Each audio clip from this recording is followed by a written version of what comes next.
जी अस्सलाम वालेकुम। शुगर के हवाले से आज चौथी वीडियो लेकर हाज़िर हुआ हूँ।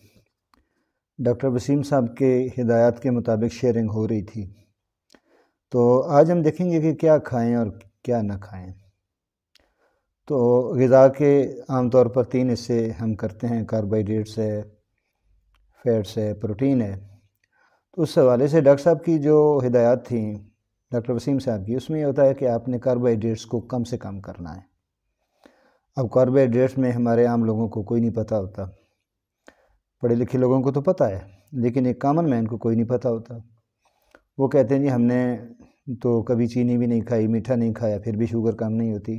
तो एक्चुअली होता क्या है कि कार्बोहाइड्रेट में सबसे पहले है रोटी है, फिर चावल है, फिर चीनी है, चीनी से बनी हुई चीज़ें हैं। और डॉक्टर वसीम साहब तो कहते हैं कि जब कार्बोहाइड्रेट को मिनिमाइज़ करना हो, कम करना हो, तो फिर फ्रूट से भी परहेज़ करें। तो कार्बोहाइड्रेट्स को हमने कम से कम करना होता है इसमें, ठीक है। यानी रोटी कम से कम खानी है, चावल को बहुत कम इस्तेमाल करना है। उसके बाद बारी आती है प्रोटीन मील। प्रोटीन में अंडे बेशक खाएं बकौल डॉक्टर साहब के, और मैंने इस्तेमाल भी किए, फ़ायदा हुआ बड़ा। गोश्त खाएं, मटन, बीफ, फ़िश जो अवेलेबल हो वो भी खाएं। उसके बाद फ़ैट की बारी आती है, तो फ़ैट में मक्खन है, घी है, यानी देसी घी, कोकोनट ऑयल है, और बाज़ डॉक्टर तो सरसों का तेल भी कहते हैं, क्योंकि वो देखें आप फ्रिज में भी रख दें तो वो जमता नहीं है। तो उसके बाद जब वेजिटेबल की बात आती है, तो वेजिटेबल के बारे में एक सादा सा फार्मूला उन्होंने बताया था कि ज़मीन से ऊपर उगने वाली सब्ज़ियाँ, जिसमें उन्होंने जो सब्ज़ियाँ गिनवाई उसमें कद्दू करेला अच्छी चीज़ है, गोभी है, ब्रोकली है, पालक है, साग है, भिंडी है, सलाद इस्तेमाल करें, ठीक है।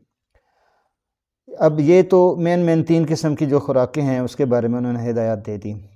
उसके बाद डॉक्टर साहब कहते हैं कि चाय जो है वो दूध वाली इस्तेमाल ना करें, आप उसमें क्रीम इस्तेमाल करें, जो आम तौर पर हमें डब्बों में ओलपर वगैरह में मिलती है, तो वो हमें क्रीम इस्तेमाल करनी चाहिए।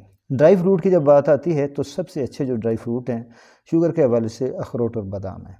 ये उन्होंने हमें यानी हिदायत की कि ये इस्तेमाल करें। उसके बाद हम काफ़ी भी इस्तेमाल कर सकते हैं।